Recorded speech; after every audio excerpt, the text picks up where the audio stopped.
Chairman منگو پی town حاجی نواز بروئی نے مسائل جاننے اور اس کے حل کرنے کے لیے ملاقاتوں کا سلسلہ جاری رکھا ہوا ہے، اور آج ہفتے کے دن بھی چیئرمین منگو پی ٹاؤن حاجی نواز بروئی نے اپنے دفتر میں ٹاؤن ممبر کونسل خلیفہ میر محمد، یونین کمیٹی 8 منگو پی ٹاؤن کے چیئرمین قادر بروئی، یونین کونسل 1 کے کونسلر جاوید بروئی، شبیر بروئی اور معزز شہری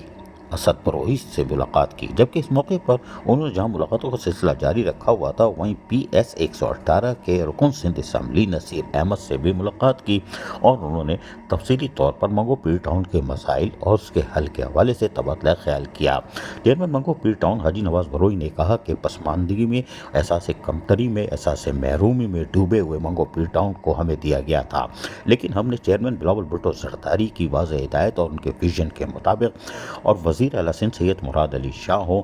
یا پھر وزیر بلدیات سعید غنی اور میئر کراچی بیرسٹر مرتضی وہاب، ان کے تعاون سے ہم نے عملی طور پر منگو پی ٹاؤن کو احساس محرومی کے ایک بھنور سے باہر لے آئے ہیں، اور آج کراچی میں منگو پی ٹاؤن نمایاں بھی ہے۔ اس موقع پر اسد بروئی فوراً بول پڑے، جی واہ واہ واہ واہ واہ واہ واہ واہ۔ یقینی طور پر چیئرمین منگو پی ٹاؤن اسد